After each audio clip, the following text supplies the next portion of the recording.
Hi everyone, I'm Marieanne, the Artsie Crafter. Welcome to my channel. I've been doing a lot of playing around with papers and making different papers for putting in journals and that this week. If you saw the last video, you'll see that I made some paper yes, I suppose you can say paper or page using these tea bags. So all I had to do is sew the tea bags together and to make a page, and then I decorated the page, and that's a double page there to put in, ready to go into a journal. So that was that one. If you didn't see that video, I'll leave a link to that one in the description box below. But today we're doing a different page, and this is my little prototype, and I absolutely adore this page. I think it's absolutely wonderful, and you'll see on the back it's the same, so you get a 2-for-1 deal, which is always great. Before we start, I just wanted to share a funny little story with you. I was making myself coffee before, and I looked out my window, and this is what was looking back at me. And the funny thing about that is our neighbors don't have any chickens. We don't have any chickens. So this little girl, I don't know where she came from, but it's not something we see around here every day. So that was just something that, put a smile to my face. Anyway, back to this page. So the way I made this page is, I'll put this one aside, is with collage. I just collaged the papers together, but I did it in a very special way.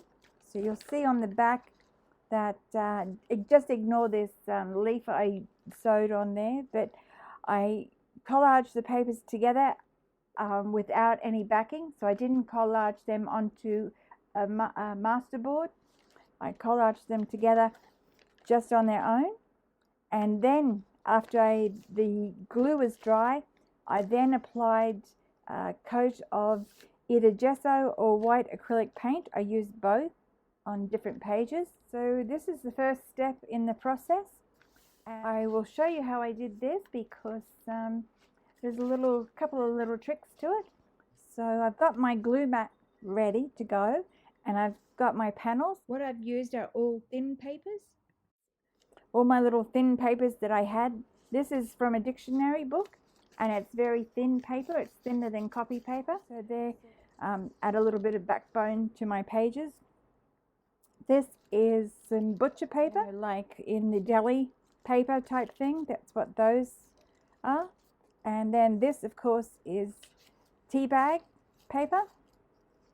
If you call it paper, I guess you do call it paper. So that's tea bags there. And then the other two here are just tissue paper. So that's just some yellow tissue paper. And then this is, of course, white tissue paper. So I just tore them all up into these pieces. And then it's just a matter of collaging them together. It's a pretty simple process. I just put a piece of paper down, and then I'll get something. I try to mix them up so they're not the same, and I'm going to use the glue stick because it's the best way to put them together, best and fastest way. And it's just basically gluing panel together and overlapping it, no particular order. And so we've done one of that, and I change it around so I might get some tea bag paper. Okay. Do that, and then some tissue paper. So I carry on overlapping them like so, and then I might go back with a bit of tissue paper, and I make it as big as a double page. So every now and then I'll pull this up because the glue will go through because it's quite porous, this stuff, and make sure it doesn't stick, because then you'll tear the paper. So you keep going like that, and if you do tear the paper, you don't have to worry, because sometimes when we paint over with the gesso or the white acrylic, especially this tissue paper, it might tear a little bit, but that's an easy I've done it in a couple of sections here, and because the way I've done it, you can't see it, but you might be able to see a tiny bit there. I don't know if you can pick up just a little tiny patch there. And what I did was, you could use the tissue paper, or I got some vellum or parchment paper, or I think this is some tracing paper. It's quite sturdy. I just tore off a little bit. I attached some glue on there, and then I glued over the top, and when it dries, it disappears. You can't see it. So that's what I did there, and also onto the flower, back of the flower. I don't know if you can see that. Oh, you can see that patch there. So it pretty much disappears. So that's what I did with that. I'll finish this one just to show you what it looks like without the gesso or the acrylic paint on it, and then we'll go on to the next step. There's our page all ready to go, and just lift it up gently and place it down. When I do apply the glue, I brush outwards gently so that it's less stress on the paper, less likely to tear. And I just keep going. As you can see, there's no, as I said, I try and alternate all the papers so you don't have two the same together. As you know, minimize that as much as possible. That's the only thing that I look out for. And I like these ragged edges, so I just keep going until I get a journal page the size that I like. And later on you can trim this up. As you can see with these ones, I've left them. I might trim around here just to straighten that up, and around the top here, as I did with this one, but I left it quite ragged on the edges. And because when you fold this up like this, you get a nice journal page with ragged edges. Of course, you can go along and cut them all square if you prefer. The next step is to apply either gesso or some white acrylic paint, and I'm going to put down, excuse the noise, some mats so I don't get it on my surface here. I think that's big enough. You'll keep most of it on the mat. Move this glue mat away, and then I'm going to use, because I'm running out of gesso, so I'm going to use the white acrylic paint. And you can apply it as thickly or as thinly as you like, and you'll just get some water and a cleaning cloth. Just get a couple of tissues here to help you mop up. And this paint is actually acrylic house paint. It's just what I have on hand, because it's a nice consistency. You don't have to add any water, because you don't want to put this under too much stress when you put it on, so you do want it fairly liquid. So if you're using gesso, it's quite thick, you want to water it down a little bit. I usually just keep wetting my brush before I dip it into the gesso, so that my brush is nice and wet and the gesso will be able to slide across the page. So this one here, there's enough water in this because it's house paint, so there's enough water in there. I don't have to water that one down. So, but I will wet my brush to start with, and if I do find this paint is too thick, I will definitely dip my brush in the water first. But the last time I don't think I did that at all, so we'll just see. And then you brush outwards on the paper, and you can brush it in any direction, but I usually brush outwards so that it's easier to apply that way. You can hold it with one hand because I'm left-handed, and you see that's going over the paper quite easily without any stress on the papers, because they are quite delicate. And you can leave with I like especially with these tea bags, I like to get that dry brush effect on there, but you don't have to. And if you do want to keep it a little bit thinner, all you do is you can dab it over with some tissue to get rid of, if you've got too much paint, you didn't want to have it completely covered. This also helps to reinforce all the joins so that they don't come apart.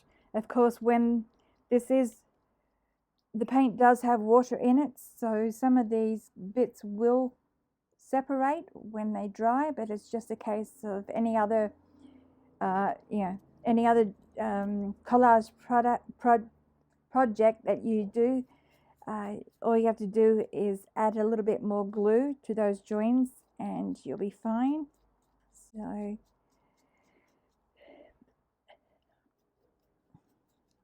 I will try and keep this a little bit the dry brush effect. I should have started from the beginning, but anyway, just to show you what a little bit of difference it makes to the other that I've done.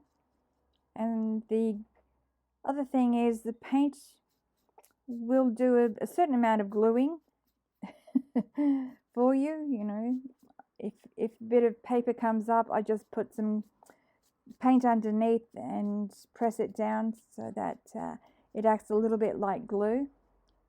But as I said, the edges perhaps will come up like here, but don't worry about that for now.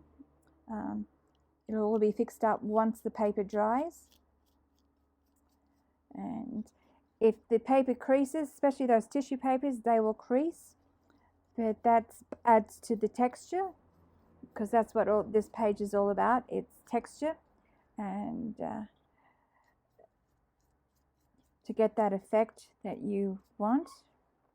So I tend to go a little heavier over the page with the text on it than the other paper, because I don't really want that showing through. And there we go, that's all there is.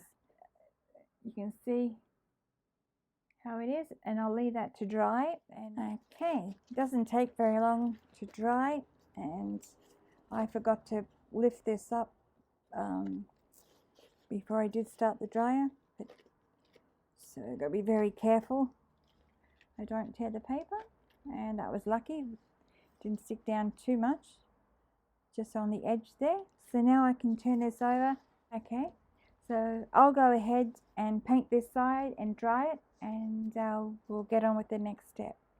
Okay, the paper's all dry, ready to decorate.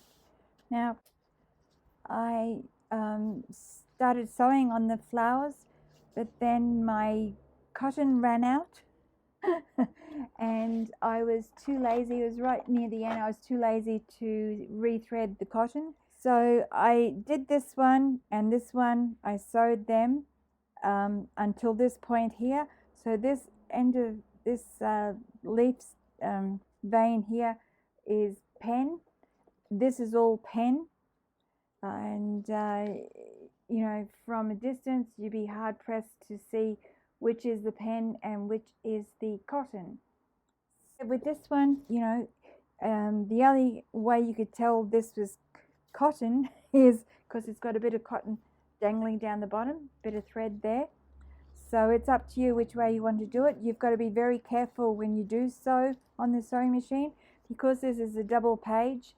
You know, you have to fold this up and push it through. Don't try and force it through, which I did there in a tight circle, because you know, you do have either gesso or paint on there, so it mightn't go through your the foot as easily as it would if it was nice and smooth. So that's just one of the limitations, but I did manage to do it successfully. As I said, I ran out of cotton in the bottom, so I didn't bother. I came back and finished it off with an ink pen. And so now we can do that, and you can do you know, any kind of flower you want on here, or leaves or whatever you want. You could do butterflies. you know, the sky's the limit as to what kind of decoration you put on here. But I did the decoration first, and then I inked around the edges, or I actually applied some paint and coffee dye around the edges to give that grungy effect, and in between the flowers and the leaves. So the great thing about doing it with the cotton is that it comes through on the other side, so I just had to turn it over and redo the flower in the ink pen. That was no hassle. So having said that, if you do just do it in the ink pen, then you could come on this side and do a different decoration altogether. So that's up to you, and I will go ahead and I think I will draw a flower on here. I might draw some tulips, not tulips, poppies, because I love poppies, so I might draw some poppies on here instead. And I'm not brave enough to do it in pen, so I will do it in pencil, and you can rub it out a little bit if you make a mistake. So I'll start with up here, and they're just going to be loose poppies.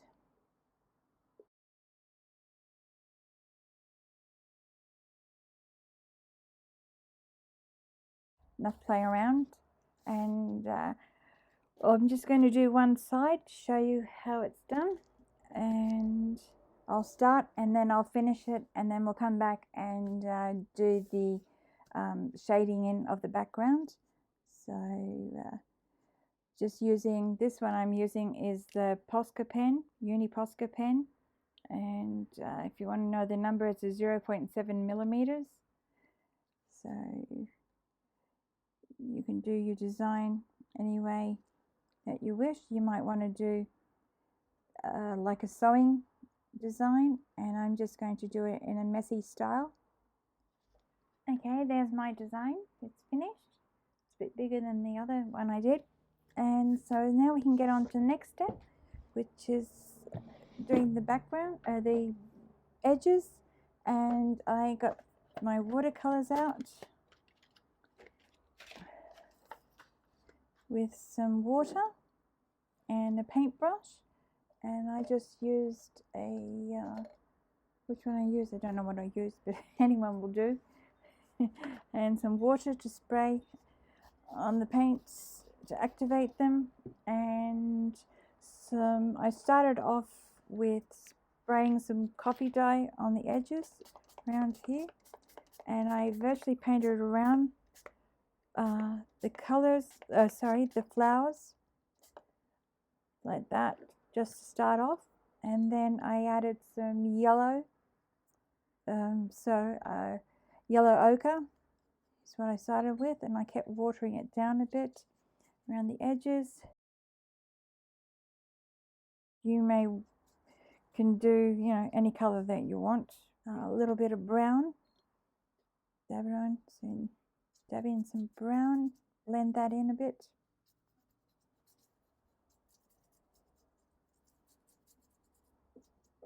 And then I got a tissue and dabbed off some of that color.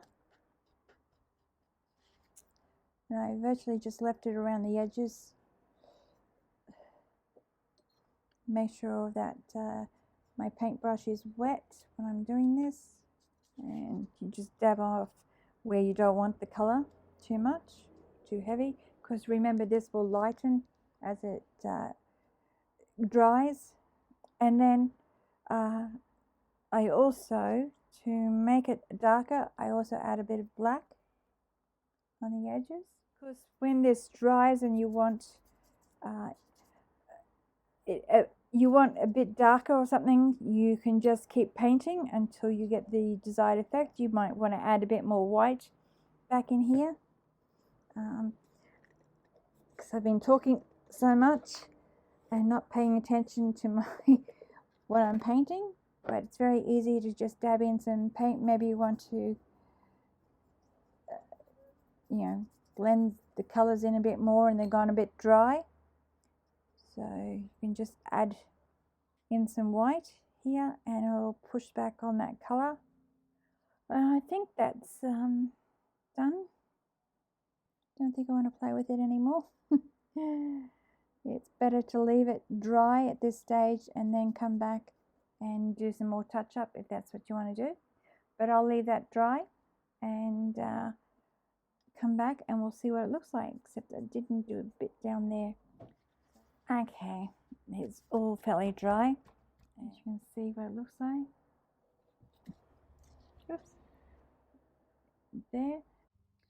I thought I'd show you here on camera how to repair this section. I haven't done decoration on the other side, so I'm going to turn it over and repair it from this side. And make sure I have all those edges nice and flat. I just glue the whole lot because I don't know where it's going to end up. So I'll glue some down there, and then got some delicate pieces here, just tear them off.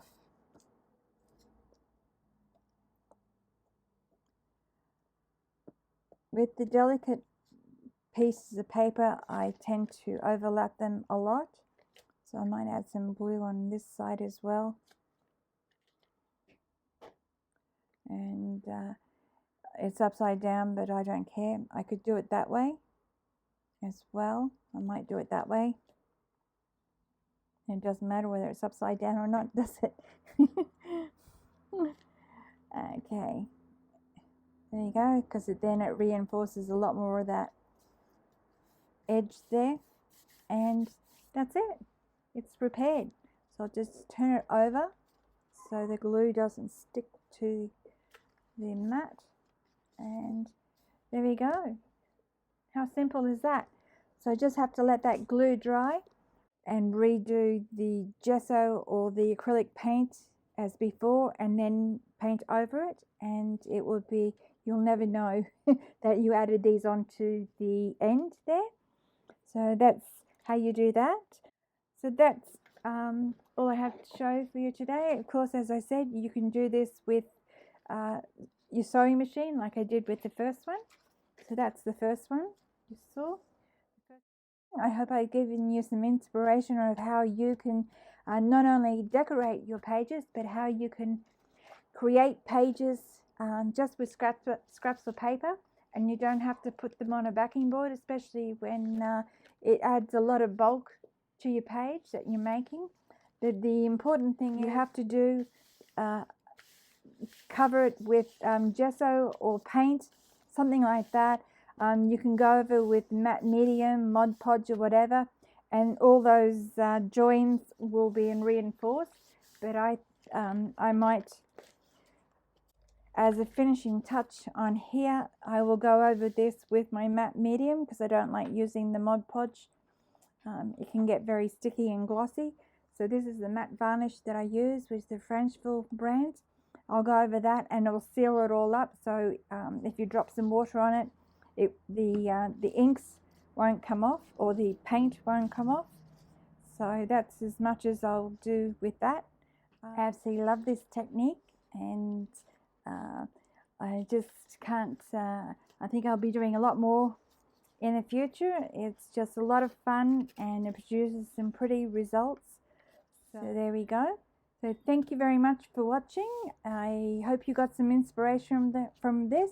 If you did, please hit the like button or leave a comment in the comment section below, and also subscribe to my channel so I can bring you a lot more videos on showing you some of these fun and unique techniques. So for now, I want to wish everyone a happy crafty day, and we'll see you in the next video. Bye everyone.